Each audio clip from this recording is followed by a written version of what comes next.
Assalamualaikum warahmatullahi wabarakatuh. Alhamdulillahirabbil alamin. Bapak Ibu, perkenalkan kami dari Yayasan Zokah atau Zuhara Kasim Hasan memperkenalkan diri program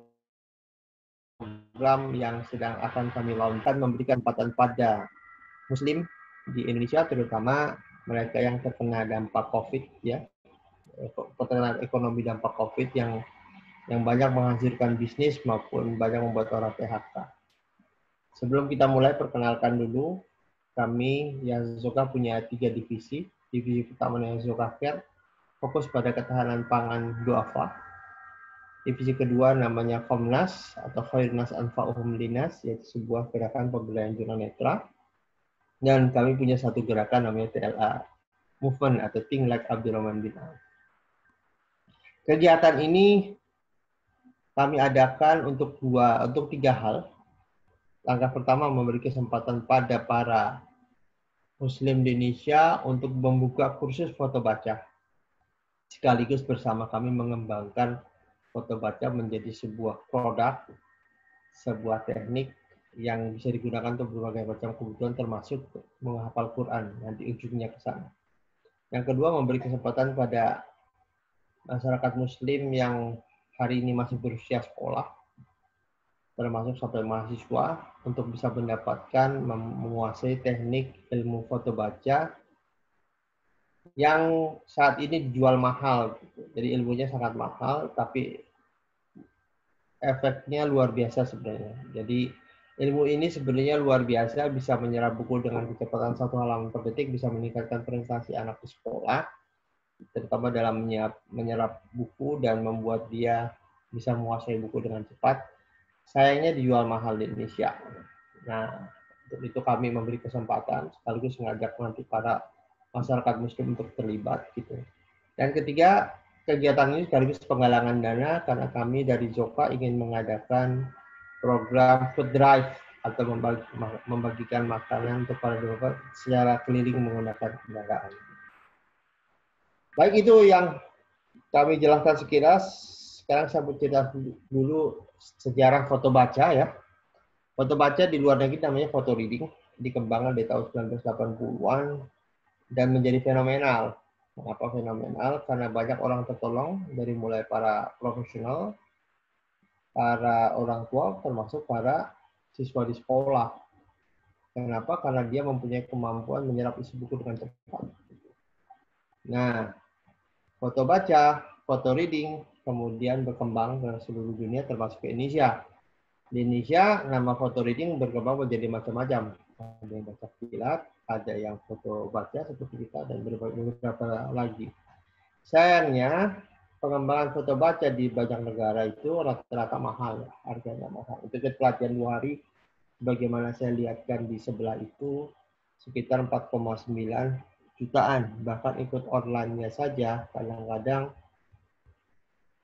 sampai 1,9 jutaan. Cukup mahal untuk ikut online. Memang di sana juga mahal. Nah, foto baca dikembangkan oleh Yayasan Zokah karena background kami adalah lembaga swadaya masyarakat. Background kami pasti pemberdayaan, jadi bukan lembaga pelatihan. Kalau memang Bapak Ibu yang tadi ingin pelatihan, silahkan ikut pelatihan yang ada. Tapi kalau bersama kita ingin mengembangkan, memberi kesempatan pada masyarakat Muslim untuk merasakan dan mengajarkan. Jadi mereka yang sekolah ini bisa belajar ilmu yang mahal dengan harga yang efisien, bahkan kalau perlu sosial. Di saat yang sama, para pengajar, para pengusaha yang membuka kursus bisa mendapatkan kegiatan usaha, kegiatan bisnis yang bisa dikembangkan. Tentunya kami ingin kembangkan bukan untuk komersial, tapi agar mereka bisa mencari uang dari kegiatan pelajaran, dan mereka yang belajar bisa mendapatkan ilmu yang mahal dengan harga yang efisien, atau bahkan mungkin bisa gratis gitu. Mereka yang biasa mengadakan kegiatan ini untuk sosial. Jadi foto baca corner dikembangkan oleh Yayasan Zokah. Satu, kegiatannya adalah mereka yang membuka foto baca corner bisa ngadain pelatihan, kemudian memungut biaya diperbolehkan, tidak memungut biaya juga diperbolehkan untuk sosial gitu. dengan harga yang mudah dijangkau. Yang kedua, kami tidak hanya mengundang menjadi instruktur, tapi ngajak para mereka yang membuka foto baca corner untuk ikut mengembangkan teknik ini, karena di luar sana teknik ini sudah sangat berkembang. Bahkan levelnya sudah ada orang hanya buka buku 15 menit, ditanya halaman berapa buku baru udah tahu. Udah sampai ke level sana. Sementara kita masih pada level menyerap isi buku.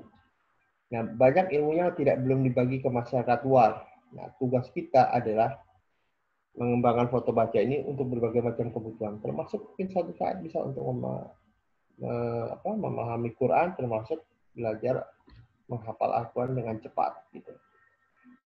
Karena mereka meyakini, termasuk kita juga meyakini, bahwa potensi manusia ini luar biasa. Bahkan Albert Einstein masih malah mengatakan manusia itu baru bisa mengeluarkan potensi pikiran atau otak kita itu 10% saja.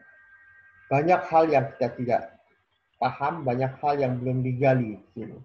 Termasuk ilmu pengembangan yang dikembangkan oleh Paul Schill di Amerika ini yang disebut dengan foto ini. Mereka berhasil mengembangkan teknik menyerap isi buku dengan cepat dan bisa kita pelajari di foto baca. Tapi mereka sudah mengembangkan tingkat advance. Nah, kita baru sampai level itu, nanti kita bersama mereka yang membuka foto baca corner. Ayo kita terapkan, ayo kita eksperimen sampai ke level terbaik yang bisa kita kembangkan. Jadi foto baca corner ini dibuat satu untuk mencari mereka yang membuka kursus foto baca. Kedua, mencari tim yang mau bersama-sama mengekspor ilmu ini sampai ke level terbaik yang bisa kita capai. Karena kembali potensi manusia otak itu luar biasa. Baik, nah sekarang kita pahami bahwa mengapa foto baca ini menarik. Nah ini kita akan masuk ke slide berikutnya. Slide berikutnya adalah membahas mengapa ini bisa dilakukan. Dan ini sebenarnya menjadi ide mengapa foto baca ini kita kembangkan. Nah, ini kita lihat slide kedua, ada tentang pikiran manusia. Kita sudah pernah dengar pikiran manusia ada dua, pikiran sadar dan pikiran bawah sadar. Pikiran sadar itu mengenai informasi, membandingkan, menganalisa, memutuskan respon. Sementara pikiran bawah sadar kita menyimpan memori jangka panjang di situ. Pernahkah Anda tahu, pernahkah merasakan bahwa ketika kita misalnya naruh bolpen tuh, kemudian nggak lama kemudian kita lupa bolpen, di mana padahal baru 5 menit.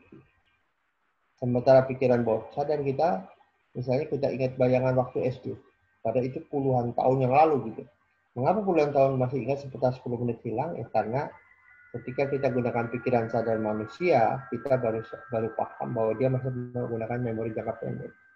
Dengan pikiran bawah sadar manusia itu menggunakan memori jangka panjang. Setiap kejadian yang ada di dalam kehidupan kita masuk dalam pikiran jangka panjang. Itu di bawah sadar manusia. Nah itu ada di bawah itu ada paham bahwa pikiran sadar itu mempengaruhi kehidupan kita 12%. Bawah sadar mempengaruhi kehidupan kita 88%. Mengapa itu terjadi? Nah ini menarik sebenarnya. Karena data kehidupan kita itu ada di bawah sadar. Nah sekarang kita bisa lihat di slide berikutnya ini. Ini tentang bagaimana kita berpikir dan menyimpan memori. Ada external event, bisa ada kejadian di luar tuh, apapun kejadian. Masuk ke dalam pikiran kita serap. Kita serap ke dalam pikiran, kemudian beradu kita mencari data. Kita responnya seperti apa ya gitu. Kemudian kita membuat kesimpulan sementara. Internal representation, menafsirkan sementara. Kemudian membuat kebutuhan respon berdasarkan fisiologi kita. Jadi gini, contohnya begini. Kita pulang kerja, rumah berantakan, kemudian kita serap dalam informasi kita. Ada anak kita bisa berantakan rumah. Kita serap ke dalam memori kita, kemudian kejadiannya apa? Biasanya kita ngelihat anak kita bandel, anak kita, misalnya kita berpendapat bahwa anak kita kurang perhatian pada rumah dan sebagainya. Kemudian kita masuk ke internal representation, oh ini artinya anak saya bandel, anak saya nggak mau bersihin bersihin rumah gitu.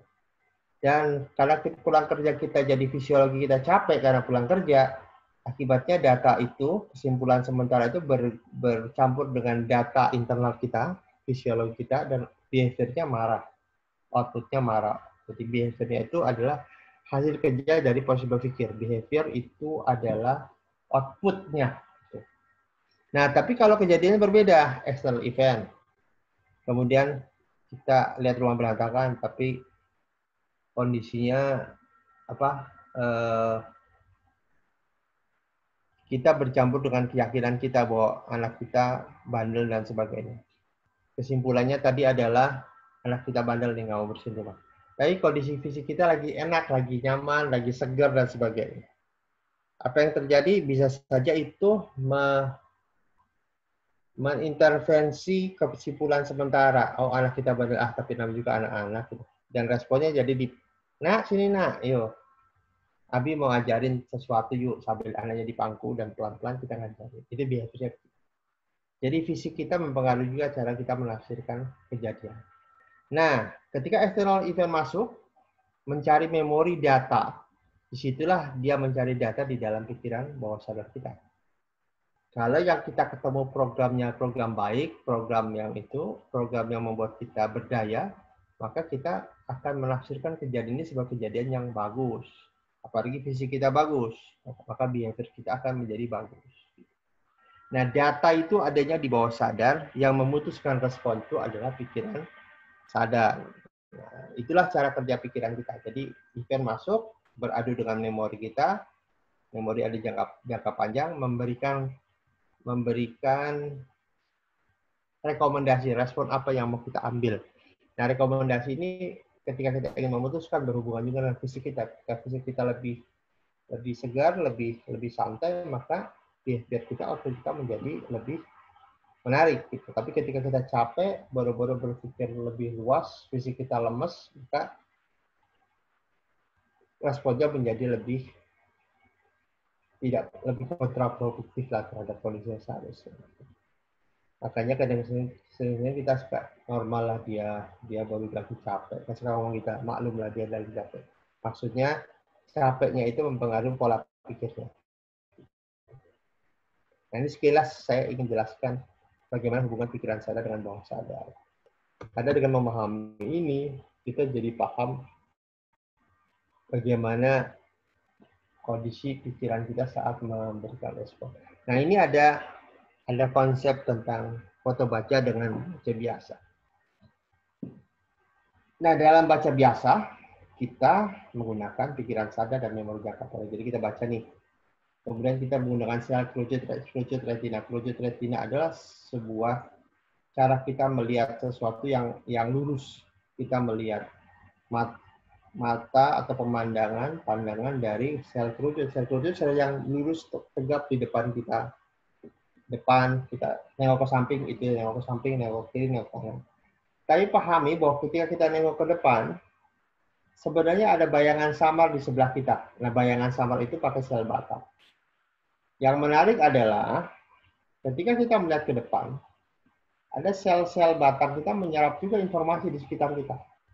Sehingga ada istilah deja vu. Deja vu itu ada istilah, kita kok seperti pernah ngeliat dia, tapi di mana ya? Sebenarnya kita pernah ketemu dengan orang itu, tapi masuknya lewat sel batang. Nah, sel batang ini yang masuk ke dalam pikiran bawah sadar atau memori jangka panjang. Nah, karena membaca menggunakan sel kerucut retina, maka dia masuknya ke memori jangka pendek.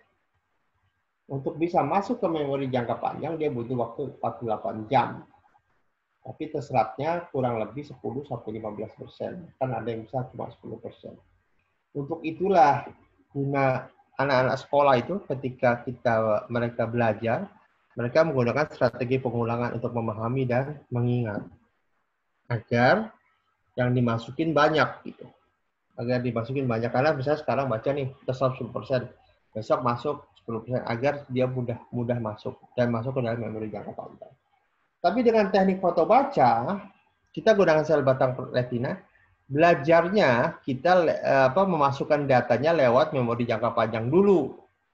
terserap 100%. Baru setelah itu diangkat agar dikenali oleh memori jangka pendek yang ada di pikiran sadar kita. Kenapa? Karena yang memutuskan itu pikiran sadar kita. Jadi perbedaannya secara sekilas, kalau baca biasa, baca buku, pakai sel retina, masuk ke dalam pikiran sadar, lama-lama menyerap ke pikiran bawah sadar, jadilah memori jangka pendek si buku. Tapi kalau menggunakan foto baca, buka buku, serap tuh data dengan teknik menggunakan sel batang, jadi nggak jelas mengingatnya itu, blur. Datanya blur, kayak tadi kita ngeliat ke depan tapi datanya masuk, tapi datanya masuk. Nah, data yang masuk ini masuk ke dalam sel memori jangka panjang ada di pikiran bawah sadar. Contohnya begini Bapak Ibu. Apakah kita memahami bahwa semua memori di data di bawah sadar kita pahami secara sadar? Jawabannya tidak. Mengapa? Pernahkah Bapak Ibu ingat sebuah lagu waktu kecil, tapi lupa lagunya tentang apa? Kemudian kita pancing dengan lagu-lagu pendek, akibatnya kita bisa mengingat semuanya, karena lagu-lagu pendek itu menggali kembali data yang ada di bawah sadar. Seperti itulah yang mau kita lakukan. Jadi yang kita lakukan adalah menaruh data di bawah sadar, nanti kita akan pancing data itu keluar supaya dikenali oleh pikiran sadar dan membuat keputusan respon berdasarkan data tersebut. Dan inilah yang digunakan oleh foto baca. Jadi tekniknya memang berbeda dengan baca biasa. Kita tidak membaca, kita memotret buku, memasukkan data di dalam pikiran bawah sadar kita, kemudian dikeluarkan lewat pikiran sadar. Kita menggunakan teknik namanya Neuro Linguistic Programming atau NLP. Agak unik tekniknya, jarang orang melakukannya, tapi ini bisa dilakukan, datanya sudah sangat banyak, penelitian ilmiah sudah sangat banyak. Untuk itulah kami mengajak Bapak Ibu semua terlibat di dalam kegiatan ini, bukan saja untuk diri sendiri, tapi melibatkan anak-anak, serta keluarga, serta lingkungan. Bagi mereka yang mau profesional bisa gunakan untuk kegiatan komersial, bagi yang untuk sosial bisa ajarkan pada anak-anak agar mereka bisa menguasai isi buku dan meningkatkan prestasinya di sekolah. Bahkan yang menariknya, kami pernah roadshow selama 4 tahun itu setiap UAN. Kami ajarkan anak-anak itu menjawab soal multiple choice hanya dengan gerakan tangan. Jadi kalau dia lupa, dia gunakan teknik NLP dengan gerakan tangan, dia bisa menemukan mana jawaban yang tepat. Bukan jin ini datanya, orang ketika belajar datanya sering sekali bisa masuk ke dalam pikirannya, tapi tidak mudah dikeluarkan. Karena teknik belajar yang kurang tepat. Untuk itu, kita bisa gunakan tangan kita kalau multiple choice untuk memenuhi A, B, C, D, E, F. Selama dia telah belajar. Dan ini kami putar bersama sebuah lembaga besar.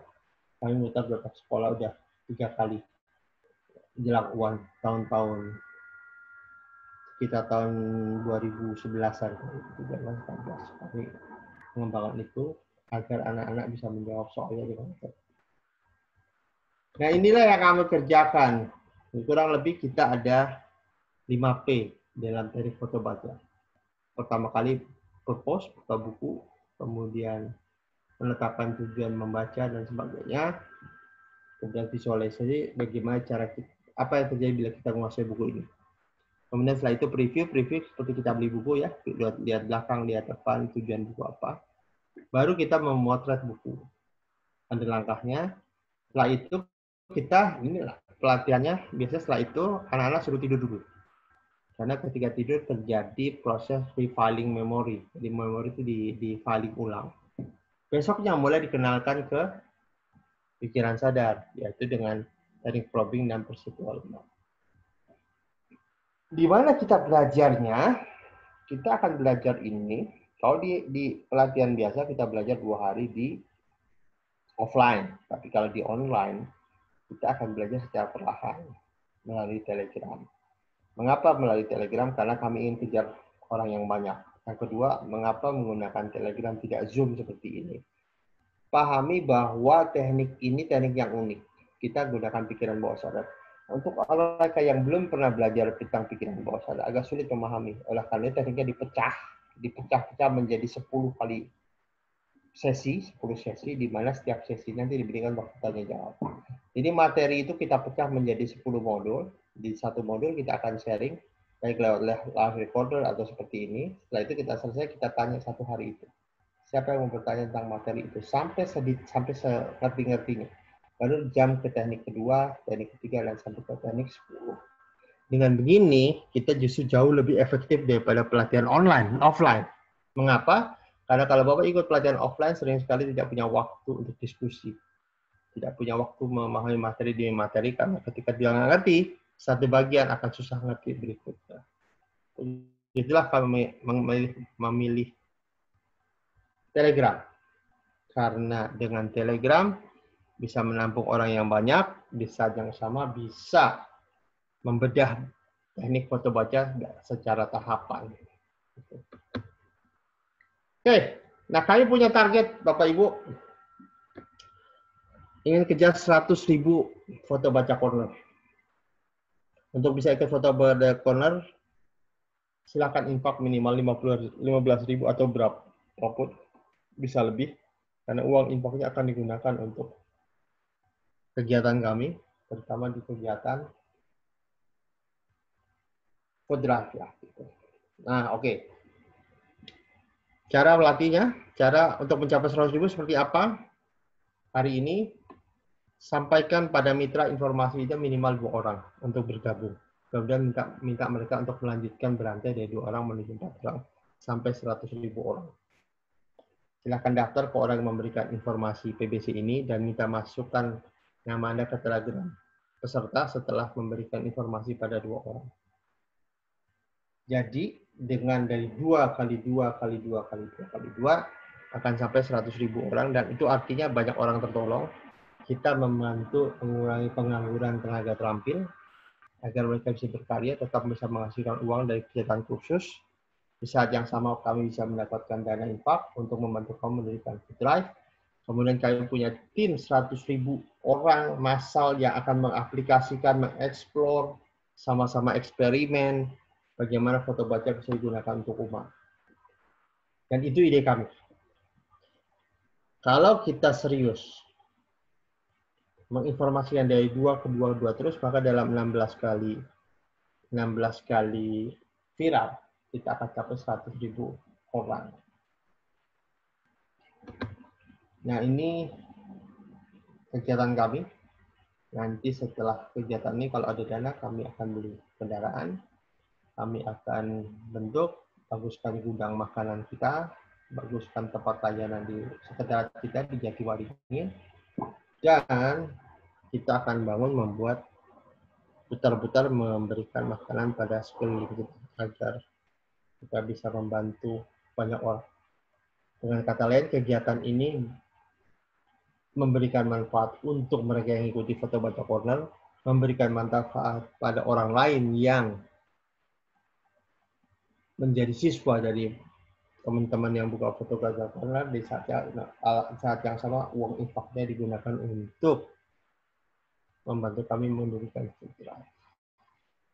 Itulah yang kami ajak Bapak Ibu, siapapun yang mau belajar ilmu foto baca dan sekaligus membantu kami menggerakkan ekonomi umat, menggerakkan umat untuk sama-sama membantu kami menyelesaikan tantangan makanan, karena banyak juga di era ekonomi COVID ini yang tidak punya makanan di atas mejanya, karena uang sudah tidak ada, bisnis sudah habis, pekerjaan di PHK. Jadi ini kegiatan yang win-win lah bagi kami. Jangan win-win, dan insya Allah bila Allah ridho pada kegiatan kita, Allah akan memberikan berkahnya di dalam kegiatan. Baik Bapak Ibu, sekilas itu presentasi kami. Semoga memberikan manfaat dan memberikan juga langkah, serta mudah-mudahan Bapak Ibu membantu kami menyebarkan informasi ini pada banyak orang agar sama-sama kita membuat perubahan dari kaki sendiri, dari jaringan sendiri, dari kekuatan Muslim, membuat perubahan untuk orang lain. Baik, sekian dari saya. Mohon maaf bila ada salah presentasi ini. Assalamualaikum warahmatullahi wabarakatuh.